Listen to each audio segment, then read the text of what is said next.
मत कीजिएगा, क्योंकि मैं आज आपको लेटेस्ट वैकेंसीज़ के बारे में बताने वाली हूँ।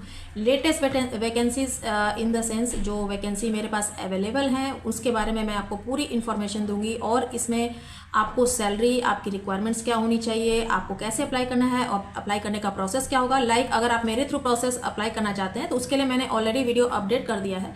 एंड अगर आप चाहते हैं कि मैं नेक्स्ट वीडियो में आपको अपने थ्रू प्रोसेसिंग के लिए बताऊं तो बस कमेंट्स कीजिए, तो आपको नेक्स्ट वीडियो मेरे थ्रू प्रोसेस कैसे होगा उसके बारे में मैं नेक्स्ट वीडियो में अपडेट कर दूंगी। तो बात करते हैं इस वैकेंसी के बारे में, जो भी अभी वैकेंसीज मेरे पास अवेलेबल है, क्योंकि आप लोग जो कमेंट्स करते हैं कि आपको ये वैकेंसी चाहिए, आपको ये रोल चाहिए, तो सबको सेपरेटली फुल डिटेल्स में कमेंट्स में आंसर देना पॉसिबल नहीं होता है। तो इस वजह से ये वीडियो आप लोगों के लिए मैंने बनाया है कि जो भी वैकेंसीज मेरे पास अवेलेबल है आप मुझे कांटेक्ट कर सकते हैं। इसका मतलब ये नहीं है कि आप लोग मेरे थ्रू ही प्रोसेस करें, आप लोगों को लगता है मेरे थ्रू प्रोसेस करना तभी आप प्रोसेस कर सकते हैं। डिस्क्रिप्शन में कॉन्टैक्ट डिटेल्स भी है एंड स्क्रीन पर भी मैं नंबर दे दूंगी, वहां से भी आप मुझे कॉन्टैक्ट कर सकते हैं।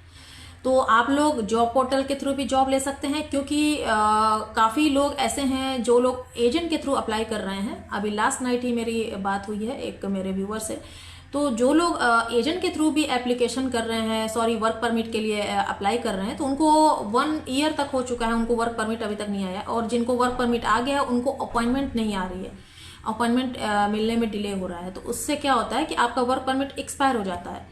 तो मेरा काम है डॉक्यूमेंटेशन, आपको ऑथेंटिक डॉक्यूमेंटेशन प्रोवाइड करना। तो आप लोग अगर सिर्फ वर्क परमिट लेना चाहते हैं, ऑथेंटिक डॉक्यूमेंट्स लेना चाहते हैं, तो भी आप मुझे कांटेक्ट कर सकते हैं। अगर आप लोग स्टार्ट टू एंड प्रोसेस करवाना चाहते हैं तो भी आप मुझे कांटेक्ट कर सकते हैं। तो यहाँ पर आप देख सकते हैं मेरे पास जॉब डिटेल्स हैं, तो मैं इनको बता देती हूँ कि कौन कौन सी जॉब डिटेल्स हैं, उनको सैलरी क्या देनी होगी, कितना एक्सपीरियंस चाहिए एंड क्या रिक्वायरमेंट्स है। तो सबसे पहले यहाँ पर बेस्ट जॉब है आपकी कॉन्टिनेंटल शेफ की। कॉन्टिनेंटल शेफ में आपको चाहिए 5 इयर्स का मिनिमम एक्सपीरियंस, और इनकी जो सैलरी है 6,902 ग्रॉस पर मंथ होगी।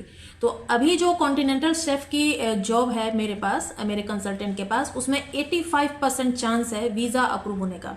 अभी 2 दिन पहले एक मेरे कैंडिडेट ने शेफ रोल के लिए अप्लाई किया है, बहुत ही अच्छा उनका एप्लीकेशन प्रोसेस चल रहा है। तो आप लोग अगर शेफ रोल हैं, अगर आप शेफ हैं और शेफ रोल में अगर आपके पास एक्सपीरियंस है 5 इयर्स से ऊपर, तो आप लोग शेफ रोल के लिए अप्लाई कर सकते हैं। बहुत ही अच्छी अपॉर्चुनिटीज आई है, और इसकी सबसे बेस्ट बात यह है जो मैं वीडियो के एंड में आपको बताऊं। सेकंड जो रोल अवेलेबल है वो है कंस्ट्रक्शन हेल्पर का। इसमें आपको किसी भी एक्सपीरियंस की जरूरत नहीं है, कोई भी एक्सपीरियंस नीड नहीं है इसमें। एंड इसकी सैलरी जो है इनकी वो है 6,200 ज़लोटी ग्रॉस।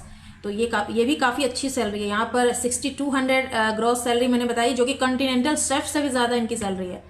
थर्ड जो जॉब रोल है वो है चिकन फैक्ट्री वर्कर का रोल, और इसकी सबसे बड़ी खासियत ये है कि उमोवा वो प्रासा का इसमें वर्क परमिट आपको मिलेगा, चिकन फैक्ट्री वर्कर का रोल। और इनकी जो सैलरी है वो है 4,802 ज़लोटी ग्रॉस। तो ये भी रोल काफ़ी अच्छा है, क्योंकि इसमें देखिए उमोवा प्रासा का वर्क परमिट आपको दिया जा रहा है, जिसमें कि आपको गवर्नमेंट के सारे बेनिफिट्स मिलेंगे। सबसे इंपॉर्टेंट चीज़ है आपका वर्क परमिट, आपको कौन सा मिल रहा है। बहुत ही बेस्ट वर्क परमिट है ये उमोवा प्रासा वाला, जिसमें गवर्नमेंट के सारे बेनिफिट्स आपको मिलते हैं। फोर्थ रोल है हाउसकीपिंग का रोल, जिसमें कि 3 इयर्स का एक्सपीरियंस चाहिए एंड इनकी सैलरी काफ़ी अच्छी है। तो हाउसकीपिंग रोल्स में जो लोग अप्लाई करेंगे उनकी सैलरी होगी 6,902 ग्रॉस सैलरी। तो ये 6,902 ग्रॉस का मतलब है कि आपको इसमें टैक्स भी कट होगा, नेट सैलरी नहीं है, टैक्स कट होकर के आपको ये सैलरी मिलेगी। तो बहुत ही अच्छी अपॉर्चुनिटीज़ हैं, ये अभी भी अवेलेबल हैं। अगर आप लोग इसमें अप्लाई करना चाहते हैं तो जल्दी से जल्दी अप्लाई कर दीजिए। एंड ऐसा नहीं है कि आपको मेरे थ्रू करना है, कोई ज़बरदस्ती नहीं है। मैंने सिर्फ आप लोगों को ये बताया है कि हमारे पास ये वैकेंसीज अवेलेबल हैं। अब इन वैकेंसीज के साथ, इन जॉब्स के साथ हमारे पास वेयर हाउस जॉब्स अवेलेबल है, क्योंकि सबसे ज़्यादा डिमांडेड जो रोल होता है वेयर हाउस जॉब्स रोल होता है। तो अगर आप लोग वेयर हाउस में अप्लाई करना चाहते हैं तो वेयर हाउस जॉब्स भी अवेलेबल हैं, क्योंकि सभी लोगों को अलग अलग सेपरेटली कमेंट्स में बताना कि क्योंकि किसी को ड्राइवर रोल चाहिए, किसी को फोकलिफ्ट ऑपरेटर का रोल चाहिए, तो ये सारे जॉब्स अभी अवेलेबल नहीं है। बट आपको अगर एंट्री करना है तो आप वेयर हाउस से एंट्री कर सकते हैं। आप लोग चाहते हैं कि जो जॉब रोल आपको चाहिए डायरेक्ट एंट्री अपने जॉब रोल से करें जॉब के अंदर, तो कभी कभी ऐसा चांस आपको नहीं मिलता है। अगर आप लोग जॉब पोर्टल के थ्रू अप्लाई करेंगे तो मे भी आपको मिल सकता है। बट अगर आप वेयर हाउस से एंट्री करना चाहते हैं, देन आफ्टर आप 1 ईयर के बाद वर्क करने के बाद अपने जॉब रोल को चेंज करना चाहते हैं, जैसे कि मैंने बताया कि फोकलिफ्ट ऑपरेटर का रोल आपको चाहिए, ड्राइवर का रोल चाहिए, तो एक बार एंट्री करने के बाद आप आफ्टर 6 मंथ्स या आफ्टर 1 ईयर के बाद भी अपने जॉब रोल को चेंज कर सकते हैं। चलिए अब मैं आपको बताती हूँ वेयर हाउस जॉब्स के बारे में। Amazon ID logistic warehouse job जो अमेजॉन ऑनलाइन स्टोर में आपको करना है। तो इसमें जो आपको जॉब्स मिलेंगी, पोलैंड की डिफरेंट सिटीज़ में वेयर हाउसेज बने हुए हैं, वहाँ पर आपको कहीं भी किसी भी सिटीज़ में ही में आपको जाना पड़ सकता है अगर आप लोग अप्लाई करते हैं। तो ऐसा नहीं है कि किसी भी एक सिटी में आप सभी को जॉब मिल गई और आप सभी लोग एक जगह मिल गए, ऐसा नहीं है। डिफरेंट सिटीज़ में वेयर हाउसेज बने होते हैं, वहाँ पर आपको जॉब रोल देखा जाता है कि कौन से जॉब साइट पर रिक्वायरमेंट है कैंडिडेट की। तो इसमें आपकी जो रिस्पॉन्सिबिलिटी होगी, आपको वर्क करना होगा स्कैनर के साथ, वर्किंग विद अ स्कैनर। यहाँ पर आपको ऑर्डर पिकिंग का काम करना है अकॉर्डिंग टू इनवॉइसेस के अकॉर्डिंग आपको ऑर्डर पिक करना है। उसके बाद आपको सामान को, ऑर्डर्स को प्रिपेयर करना है, उसके बाद शिपमेंट करना है। उसके बाद आपको सामान को जो गुड्स होते हैं उनको रिसीव करने के बाद उनकी क्वालिटी कंट्रोल को चेक करना है। ये वर्क आपको बल्कि आइटम के साथ करना होगा जिनका वेट स्टैंडर्ड ऑर्डर से काफ़ी ज़्यादा होता है, काफ़ी वेटेड होते हैं ये सब आइटम्स। तो इसके साथ आपको वर्क करना पड़ेगा। इसके बाद आपको ऑन साइट आपको ट्रेनिंग भी दी जाएगी एंड आपका ओरिएंटेशन भी कंडक्ट किया जाएगा। सब कुछ यहाँ डिटेल्स में मेंशन है।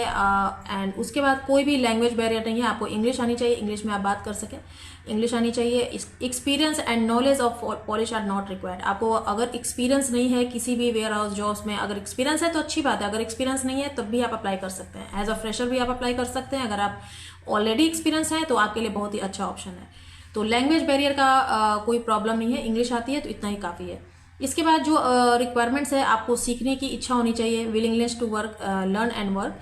एज इसमें जो है age limit 18 to 55 years old आपकी एज होनी चाहिए। आप लोग अकोमोडेशन एंड फूड के बारे में हमेशा पूछते हैं कि क्या आपको अकोमोडेशन मिलेगा, आपको फूड फ्री मिलेगा या नहीं। तो यहाँ पर मैं आपको बता दे रही हूँ कि फूड तो फ्री नहीं मिलेगा, बट आपको अकोमोडेशन प्रोवाइड किया जाएगा कंपनी की तरफ से, बट उसका भी एक कॉस्ट है 550 ज़लोटी पर मंथ। और ये कोजी अकोमोडेशन होगा जिसमें 3 से 4 पर्सन आप लोग रह सके। उसके बाद एम्प्लॉयर आपको प्रोवाइड करेंगे कैफेटेरिया जिसमें सभी अप्लायंसेज उसमें इंक्लूडेड है। लाइक आपको जहाँ पर अकोमोडेशन रहेगा वहां पर कैफेटेरिया टाइप का, मीन्स एक किचन बना हुआ होता है, वहां पर सब कुछ सारे अप्लायंसेस लगे होते हैं, बस आपको बनाना है, आपको कुक करना है, उसके बाद आपको अपना फूड मेंटेन करना है। तो ये सारी चीजें आपको प्रोवाइड की जाएंगी अगर आप वेयर हाउस जॉब रोल लेते हैं तो। उसके बाद आपको ट्रांसपोर्टेशन प्रोवाइड किया जाएगा, उसका कॉस्ट होगा 100 ज़लोटी पर मंथ। यहाँ पर लिखा हुआ है वी प्रोवाइड बस ट्रांसपोर्टेशन, जिसके लिए आपको कॉस्ट रहेगा 100 ज़लोटी पर मंथ। साथ साथ आपको मेडिकल इंश्योरेंस भी दिया जा रहा है एंड रेजिडेंस परमिट के लिए भी कंपनी आपको असिस्टेंस दे रही है। देन आफ्टर अब बात आती है कि आपको जो ये वर्क परमिट मिलेगा ये कौन सा वर्क परमिट होगा, क्योंकि काफ़ी लोगों के ये क्वेश्चन होते हैं कि वर्क परमिट कौन से टाइप का होगा। वर्क परमिट लाइक उमुआ ओपराशा या फिर उमुआ जेलेस्निया। तो यहाँ पर आपको वेयर हाउस के लिए उमुआ व जेलेस्निया वर्क परमिट मिलेगा जो कि टाइप ए वर्क परमिट होता है वर्क वीज़ा के लिए। देन आफ्टर अब बात आती है कि वर्क शेड्यूल क्या होगा। तो 5 to 6 डेज पर वीक होता है आपका यहाँ पर, और 8 to 12 आवर्स 3 शिफ्ट में भी आप वर्क कर सकते हैं, like morning, evening and night. किसी भी शिफ्ट में आपको वर्क करना पड़ सकता है, ये डिपेंड आपके ऊपर करता है, या फिर आप अपने एम्प्लॉयर से बोल सकते हैं कि आप कौन से शिफ्ट में आना चाहते हैं, बट एम्प्लॉयर ही ये डिसाइड करता है कि आपको कौन से शिफ्ट में आना है। 3 शिफ्ट में से आप कोई भी शिफ्ट में काम कर सकते हैं। तो 5 to 6 डेज आपको वर्क करना पड़ता है एंड 8 to 12 आवर्स वर्क करना पड़ता है। तो आपको इसमें ब्रेक भी चाहिए। तो डेली जब आप जाएंगे तो आपको 2 ब्रेक मिलेंगे। फर्स्ट ब्रेक होगा आपको 15 मिनट्स का, सेकंड ब्रेक होगा आपको 30 मिनट्स का। देन आफ्टर आपको जो इसमें वर्किंग आवर होगा per month 250 to 300 per month working hour होगा। अभी जो मैंने आपको रिस्पॉन्सिबिलिटी बताई है कि आपको वर्किंग कैसे करना है, स्कैनर के साथ करना है, आपको गुड्स को आपको रिसीव करना है, क्वालिटी कंट्रोल चेक करना है, उसकी शिपमेंट करनी है, उसकी पैकिंग करनी है, मीन्स पिक करना है, उसको पैक करना है, उसकी क्वालिटी कंट्रोल चेक करके आपको शिपमेंट करनी है। तो ये जो रिस्पॉन्सिबिलिटी है आपको वेयर हाउस में किस सेक्टर में करना है, तो ये जो सेक्टर है वो है आपका branded clothing, shoes, bags and accessories का। इसमें सैलरी क्या होगी आपकी, तो पर आवर आपको नेट सैलरी मिलेगी 25.36 ज़लोटी पर आवर, क्योंकि यहाँ पर नेट सैलरी लिखी गई तो इसमें आपका कुछ भी कट नहीं होगा, ये नेट सैलरी आपको हाथ में मिलेगी। अगर कोई स्टूडेंट है एंड वेयर हाउस वर्क करना चाहते हैं तो उनकी सैलरी नॉर्मल वर्कर से ज़्यादा होगी। लाइक आपकी सैलरी है 25.36, तो स्टूडेंट की सैलरी होगी 31.40 ज़लोटी पर आवर नेट।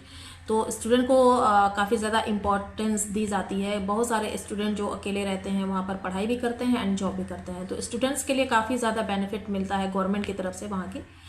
तो मुझे उम्मीद है कि ये जॉब रोल जो है, जो वैकेंसीज जो मैंने आपको बताई हैं, आपको समझ में आ गई होंगी। एंड इससे रिलेटेड आपके कोई भी क्वेश्चंस रह गए हैं तो वो आप मुझे कमेंट सेक्शन में कमेंट कीजिएगा, आपको रिप्लाई आ जाएगा। मैंने आपको बता दिए जॉब रोल्स के बारे में। एक वेयर हाउस जॉब है एंड सेकेंड जॉब जो था, मैंने 4 जॉब्स अलग डिफरेंट बताए हैं, वो अलग जॉब रोल है, वो मतलब डिफरेंट कंसल्टेंट का है। आपको पता ही है कि मैंने 2 कंसल्टेंट से टाई अप किया, तो फर्स्ट कंसल्टेंट है वेयर हाउस के, सेकंड कंसल्टेंट है डिफरेंट सेक्टर्स के, जो वो एक कंसल्टेंट है। ध्यान रखिएगा कि जो सेकंड कंसल्टेंट है उनकी कॉस्टिंग हाई है। लाइक जो लोग शेफ रोल के लिए अप्लाई करेंगे, कंस्ट्रक्शन हेल्पर के लिए करेंगे, जो लोग हाउस कीपिंग के लिए करेंगे एंड चिकन फैक्ट्री रोल के लिए करेंगे, उनकी कॉस्टिंग हाई है। And warehouse job role जो लोग लेना चाहते हैं उनकी कॉस्टिंग थोड़ी सी कम है कंपेयर टू अनदर कंसल्टेंट। तो ऐसा नहीं आपको सोचना है कि जिनकी कॉस्टिंग हाई है उनका वीज़ा अप्रूव होगा, जिनके जो लोग वेयर हाउस में करेंगे उनका वीज़ा अप्रूव नहीं होगा, ऐसा नहीं है। ये दोनों कंसल्टेंट ऐसे हैं जिनके वीज़ाज इंडिया से भी अप्रूव हो रहे हैं। आप लोग कमेंट्स करते हैं एंड लाइव सेशन में भी आप लोग पूछ रहे थे कि मेरे थ्रू कितने लोगों का वीज़ा अप्रूव हुआ है। तो मैं यहाँ पर एक बार बता दूं कि मेरा काम है आपको डॉक्यूमेंटेशन, ऑथेंटिक डॉक्यूमेंटेशन को प्रोवाइड करना। वीज़ा देना एम्बेसी का काम है। तो जब तक आपके डॉक्यूमेंट्स ऑथेंटिक नहीं होंगे, आगे का स्टेप आप कैसे ले सकते हैं। बहुत सारे लोगों को एजेंट ने फेक वर्क परमिट प्रोवाइड किया है, एडिटेड वर्क परमिट प्रोवाइड किया है, जिसकी वजह से उनका वीज़ा रिजेक्ट हुआ है। तो आप लोग ऑथेंटिक डॉक्यूमेंटेशन के साथ अप्लाई कीजिए, ऑथेंटिक डॉक्यूमेंटेशन के साथ प्रॉपर प्रोसेस कीजिए, क्योंकि बहुत सारे लोग एप्लीकेशन प्रोसेस में भी मिस्टेक कर रहे हैं। तो यहाँ पर मिस्टेक आप लोगों की देखी जा रही है, एम्बेसी वाले भी आपके मिस्टेक को देख रहे हैं। तो इन मिस्टेक को आपको नहीं करना है। अगर आपसे मिस्टेक होती है तो एक छोटी सी मिस्टेक भी आपके रिजेक्शन का रीज़न बनती है। ऐसा नहीं है कि आपका कंसल्टेंट बेकार है, आपको वीज़ा अप्रूव करके चाहिए। तो मेरा काम नहीं है वीज़ा अप्रूव करना, मेरा काम है आपको सिर्फ ऑथेंटिक डॉक्यूमेंटेशन को प्रोवाइड करना। ये जॉब वैकेंसी बताने का मतलब ये था कि आप लोगों को वर्क परमिट चाहिए, डिफरेंट जॉब रोल चाहिए। तो कमेंट सेक्शन में सेपरेटली सबको बताना पॉसिबल नहीं है, इस वजह से मैंने जॉब वैकेंसीज के बारे में इस वीडियो में बताया है। डिपेंड आपके ऊपर करता है कि आपको प्रोसेस कहाँ से करना है, बाहर से करना है, जॉब पोर्टल से करना है, एजेंट के थ्रू करना है या फिर मेरे थ्रू करना है। ये आपका डिसीजन है, कोई ज़बरदस्ती नहीं है कि आप मेरे थ्रू प्रोसेस कीजिए। मेरा काम था कि आपको बताना कि हमारे पास ये सारे जॉब्स अवेलेबल हैं, अगर आप इंटरेस्टेड हैं तो आप मेरे थ्रू एप्लीकेशन प्रोसेस कर सकते हैं। तो उम्मीद है कि ये वीडियो इन्फॉर्मेटिव रही होगी आप लोगों के लिए एंड सारी डिटेल्स आपको समझ में आई होंगी। फिर भी कोई डाउट है जॉब से रिलेटेड या फिर डॉक्यूमेंटेशन से रिलेटेड तो आप मुझे कमेंट सेक्शन में कमेंट्स कीजिए। एंड अगर आप प्रोसेस मेरे थ्रू करना चाहते हैं, वर्क परमिट डॉक्यूमेंटेशन करना चाहते हैं, तो स्क्रीन पर आपको नंबर दिख रहा है, वहां से आप मुझे कांटेक्ट कर सकते हैं। मोस्ट इंपॉर्टेंट बात जो मुझे आपको बतानी थी कि अगर आप शेफ रोल के लिए अप्लाई करते हैं तो आपको उमोआ प्रासा का वर्क परमिट आपको प्रोवाइड किया जाएगा। एंड अगर आप चिकन फैक्ट्री वर्कर के लिए अप्लाई करते हैं तो इसके लिए भी आपको उमोआ प्रासा का वर्क परमिट आपको प्रोवाइड किया जाएगा। ये वर्क परमिट ऐसा है जिसमें आपको पॉलिश गवर्नमेंट के सारे बेनिफिट्स आपको दिए जाते हैं। ऐसा नहीं है कि जेलेस्निया वाला वर्क परमिट बेकार है, ऐसा कुछ भी नहीं है। आपको उसमें भी बेनिफिट्स मिलते हैं, इसके बेनिफिट्स थोड़े से डिफरेंट है जेलेस्निया वाले वर्क परमिट से। तो उम्मीद है कि आपको ये इन्फॉर्मेशन अच्छी लगी होगी। वीडियो पर लाइक, शेयर एंड कमेंट करना मत भूलिएगा। एक नए वीडियो में मिलेंगे नए इन्फॉर्मेशन के साथ, तब तक के लिए बाय बाय।